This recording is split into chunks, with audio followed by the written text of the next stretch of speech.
Welcome back. I'm Helen. I'm James. And we are global nomads. And in 2024, we sold everything we owned to retire early and travel the world full time. Welcome to part 4 of our How to Be a Nomad series. And today we are going to talk about Fire. And not that type of fire. So if you watch a lot of videos, if you're researching about being a nomad or early retirement, you will have come across the phrase fire. And there's different versions of it, but it basically means financial independence, retire early. There's all different versions of fire, but all we're going to talk about is the main principle, which is what we did. We got financially independent and we retired early, and what that meant to us. We're also going to touch on somebody that you may know if you're in the US, and that is Dave Ramsey, and how his mantra transposes over to the fire, and do they actually work together? The FIRE movement started in about 1992 with a book called Your Money or Your Life. And the principle was, why do you have to work a 9-to-5 job until you're 65 or 66?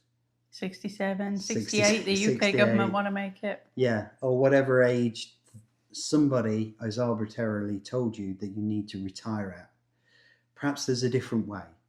And the different way is to live on less than you earn, put that money away, and that gives you the freedom to retire before that arbitrary age and not rely on a state pension or social security or whatever it is in whichever country you're in, to give you the independence to be able to choose to retire before that age.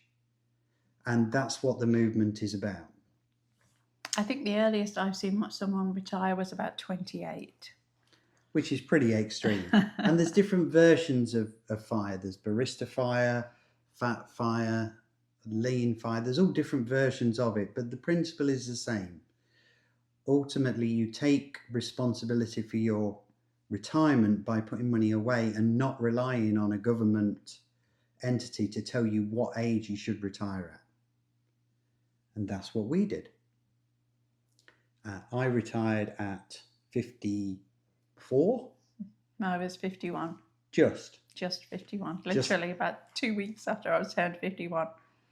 Which is not a crazy age to retire at. A lot of people would say, well, you really should work till 65 or 67. And if we'd have done that financially, that would have made far more sense to do that and then retire at that age. But we chose not to. Why? For me, it was really health driven. I was diagnosed with an autoimmune disease, which we'll link to the other video. And if you're interested, you can watch the video that I made about that. And ultimately, though, that affects my mobility and my ability to walk, and ultimately is a chronic degenerative disease. So I'm only going to get worse, pretty much. And so I really wanted to be able to travel and do the things we've always traveled, but there was still lots that was on the list we wanted to do, and do that while I was still kind of physically able. For me, we've both had deaths in our families or friends, some more recent than others.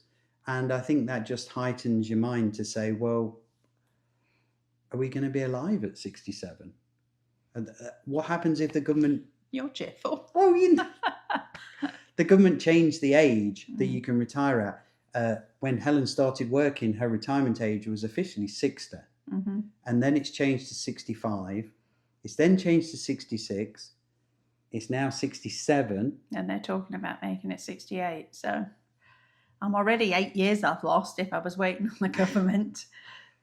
So you have to decide, are you going to allow the government to decide when you're going to retire at, or if you're even going to get to that age and just go and enjoy yourself and accept that you're going to have less money than if you had have done this for another 10 years or 10, 15 10, years, we would have 15 years. continued to work. I mean, the reality is, I don't think I could have continued to work for another 15 years. I guess if I'd had to, I would have done. But for our visa, we would have had to keep the business going. But working doing what we were doing with the flower shop is quite physical. I was having a hard time already doing that. So I don't think I could have physically kept working till I was 65. So what we did, and abducting the fire principle, was that reckless or outrageous or irresponsible? Well, some people would say yes. You're going to touch on Dave Ramsey, I know, but I think his principle is basically you'll get bored and get fat. Yeah. Well, I can safely say I was already fat, but I'm less fat now than I was when we retired. You wish you could got bored. And I wish we'd have time to get bored, but we haven't. Absolutely not. But I know some people enjoy working. Some people want to carry on working. It's very purposeful for them. I think certainly when I stopped working, which was really, I had slowed down a little bit before we sold the shop. I did feel like I lost my identity. You weigh a bit. My identity. All of a sudden, it's like, oh, you haven't got to work anymore. All right, well, what do I do now? And certainly by traveling full time has definitely filled that, because we literally don't have time to be sitting around and being bored. There are some days where I'm a bit bored, but they're few and far between. Between planning, planning, organising, out, and doing stuff, you sightseeing, whatever. You really don't have a chance to get very bored. So I'm 100% glad that we made the decision, and totally feel that it was the right decision for us to be able to travel and enjoy what we're doing while we are still relatively able to. Statistically, the younger you retire, the older you live to. And there's been a few studies on that. I'm not going to start quoting, because you can make statistics say whatever you like. But ultimately, I feel less stressed. Oh, yeah, 100%. 100%. Like, there's no question, especially owning a business. Yeah. I mean, there's no question. I think undeniably we're both healthier now. Yeah. We eat healthier. Yeah. We walk more. We have less stress. We're definitely not sitting on the couch playing golf or whatever you want to call it. We're definitely not doing that. And maybe we will do one day. I mean, there's mental stimulation that comes with this as well, not just physical stimulation. I mean, if you want to put it in a term, it's almost like having a different job. And by that, I mean, we have roles, and we have to do organisation, and we have to do planning, and we have to do packing, and we have to do all of these things. So there's still things we just don't get paid from it. It's not like turning up for a 9 to 5. It isn't, no. And if you watched our previous videos, then we have talked about how we were able to achieve fire, and how we didn't ever think we would get to this stage until about 4 or 5 years ago. Blame COVID. Yeah, I mean, absolutely. It was a COVID trigger, and we talk a lot about it's not too late. Yeah, for anybody. Everyone's going to be in a different situation. And I just want to stress, for lots of people, the idea of retiring early is probably like not on your radar. And it wasn't on ours. No.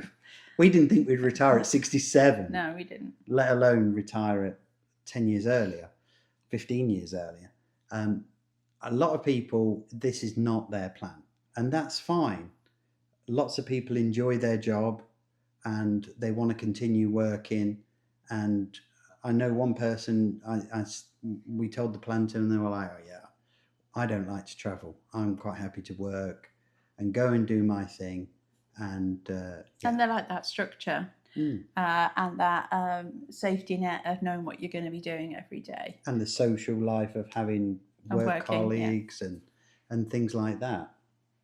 I mean, could you go out, if I said to you now, okay, we need to go and work again? We're Gen X, we're tough. Of course we could, but I wouldn't want to, no. But yeah, absolutely. I absolutely hope it doesn't come to that. But, if we had to, we would. I think at the end of the day. Yeah, we've just got no intention of going down that road. I mean, ultimately, if you are considering fire, and we talk about this, we talk about this a lot between us as well. We wish we had known about fire when we were in our 20s. In a way, it wouldn't have mattered because we wouldn't have had the money to keep putting things away during the recession. But we talk to a lot of people we know now who's got kids that are in their 20s, and we're like, think about it now, plan, put money away, have a life, don't be a slave to the system until you're in your 60s. We thought we would be. We couldn't see a way of not being a slave to the system. And every time that somebody changed the retirement age, we would just have to go along with it. But no. And because we've now contributed in 2 different countries, we will actually get a state pension in the US from 62. We hope. And the UK at 67. Or 68, or 68, or whatever they decide to do. Probably be 90 by the time we make it there. So it will be our intention to draw the pension as early as we can, which will, in the US, that will be 62, and the UK will be 67 or 68. And that will all go in the pot and keep us going for however many years we keep going. So we touched on somebody you may have heard of, which is Dave Ramsey, and how he fits within the fire movement, or does he fit within the fire movement? Well, he does to a certain extent, because Dave Ramsey, if you've watched any of his videos, they're very good. They talk about the 7 steps, the 7 baby steps, which is basically to get you out of debt and to give you financial independence. So you would say that by that sounds like that fits exactly within the fire movement.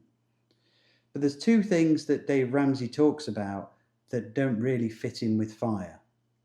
The first one is, he's talked on many occasions that when you do get to a position where you can retire, or he doesn't really talk about retiring early, he talks about accumulating wealth and giving generously in baby step 7.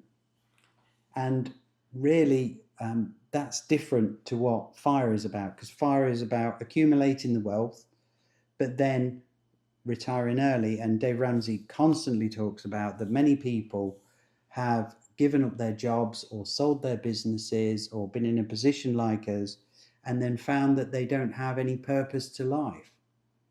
Now, I think this is, without causing controversy, I think this is more of an American thing. Yeah. And this need to work all of your life. We've been to places and seen people in their 60s and 70s and 80s still working in the US. And partly of that, I'm sure, is financial driven. And I'm sure part of that is social or responsibility or habit or whatever you want to put it.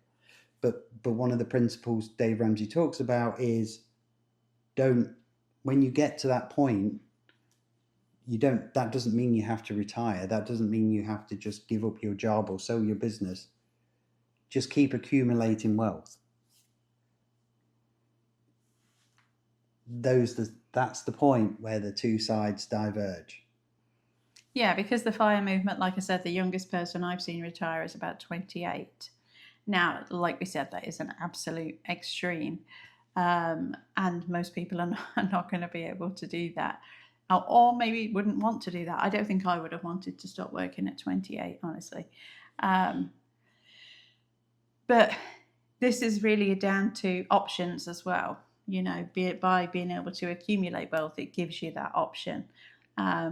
Just because you achieve financial independence and can retire early doesn't necessarily mean you need to do what we have done. You can go and volunteer. You can, you know, there's so many other things that, you know, pursuing hobbies, there's so many other things you can do in that retirement without actually having to work still. And this kind of crosses over to the last video where we talked about FU money. And if you've got money behind you, that gives you the power to make decisions not based upon the paycheck that's coming in. If you're unhappy in a situation, you can say, do you know what? It's not important. I'm going to move on. And then you've got a safety net to fall back on. And that's what money gives you. Money gives you freedom to be able to make choices that are potentially better in your life and will make you happier. And ideally, you would start this process in your 20s.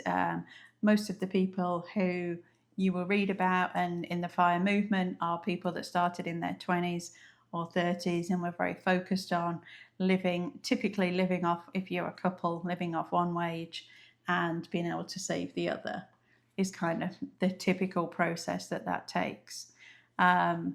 We talked about in a previous video that wasn't an option for us. And ours really came around in a slightly different way in our mid-40s. And really we accumulated the majority of our retirement pot through selling our business and selling our house. Now, will we be able to buy a house down the line, I hear you say?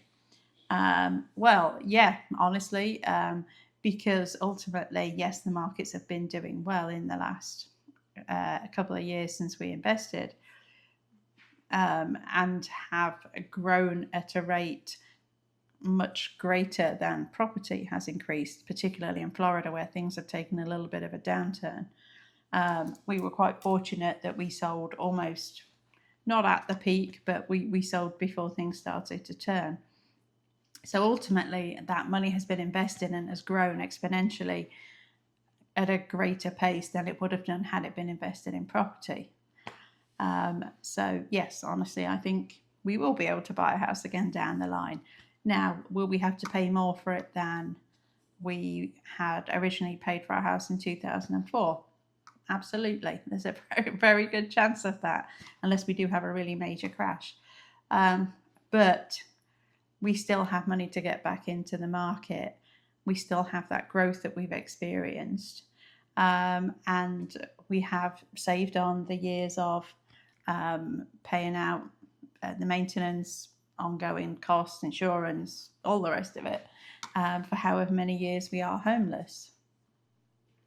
So for us, although we didn't actually kind of plan to FIRE, that is what we ended up doing. And as we said in the previous video as well, it's never too late. Just because you might be in your 40s or your 50s, you can still achieve this. It takes a lot more commitment. It's a lot harder.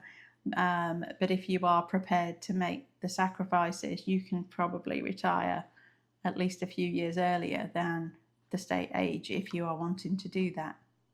And I think we've looked at various books or principles. We've looked at FIRE. I'm going to touch at Dave Ramsey again. We've looked at the Simple Path to Wealth. We've looked at Die with Zero. And they're all about, if you can cut to the chase, get rid of debt, accumulate money, and that money then gives you choices. Now, the choices you make with that money are really up to you. Yeah, and just to reiterate, we've said this before, we are not financial advisors. Yeah. We're really just talking about our experiences and how we reached the decisions that we did. Yes. And you, if you're in a situation where you're thinking about this, you should watch a million videos and talk to a million people and read a million books. You should do your own research and you should form your own opinion. But this is where we're coming from. If you take all of those principles, they basically say accumulate wealth. Get debt free, accumulate wealth. Gives you choices. So the two principles, as we've said, the first one that Dave Ramsey kind of veers off is that he says, keep on it, keep working, don't give it up, don't sell the business. Once you've reached the whatever number you want to reach, doesn't mean that you should stop doing that. So that's FIRE disagrees with that, and obviously we've not followed that path. The second thing that Dave Ramsey preaches is don't use credit cards. And if you're going to be a member of the FIRE movement and become a nomad, I would say it's between impossible and irresponsible to be able to travel with a debit card. There's absolutely too many risks with just using a debit card for a start. Yeah. Before you get into fees and points and the issue of having a backup, and not everywhere takes debit cards. And. Yeah, there's a million reasons. You go to a hotel, they will block off some money out of your bank account. If you're using a debit card, if you're using a credit card, they place a hold on the money and then that hold disappears. You've not lost anything at all. You can have multiple credit cards. It's difficult to have multiple debit cards because then you've got to have multiple bank accounts. So you've only got, if you're in Southeast Asia and you lose your debit card. Or your bank blocks it because you're traveling. Yeah, and they don't like why you're buying train tickets in Hoi An and they don't understand what it's all about. They'll block your card and then you need to send you one. Well, we've had a fraud committed on our credit card, and when we booked tickets with Singapore Airlines, and we used a Chase credit card, and we rang them up. We were in Rome at the time, I think, weren't we? And they sent the card to our next destination, which was Dubai, blocked the card, gave us a card that we can use on Apple Pay in the meantime, so we could load it onto our phone. And then by the time we got to our hotel after we got off a cruise ship, then the card was waiting there for us. And they sent it in like 2-3 days or something like that. Mm-hmm. So as much as there is a temptation to run up debt and things like that, and I understand what Dave Ramsey is saying, that people shouldn't have credit cards because it triggers you to spend money you haven't got, you just can't do it. It would just be ridiculous to be able to just live on debit cards while you're a nomad, adopting the FIRE principle. So, in principle, we use the FIRE movement principles to get to where we are. If that's your journey, then please do tons of research. Make sure that it suits what you need to do, that you put as much money away as possible. I can't think of another reason why putting money away as early as possible in life doesn't make sense. And that does mean making some sacrifices, but I guess everyone's different and everyone's going to have a different choice. But that's what we did. And then we followed the baby steps from Dave Ramsey to get out of debt. And then we veered off a bit and went down the nomad life.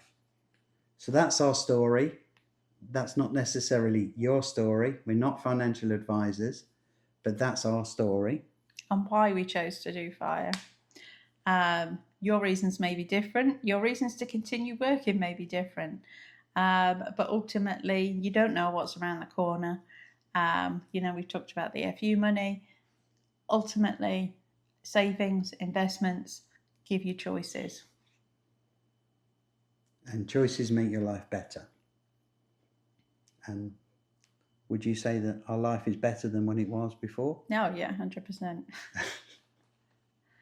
We're not going back to the flower shop. No. That's for sure.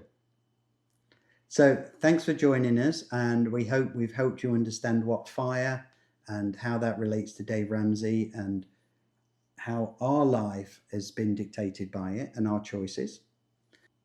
Thanks for watching. Please like and subscribe and hit that notification bell.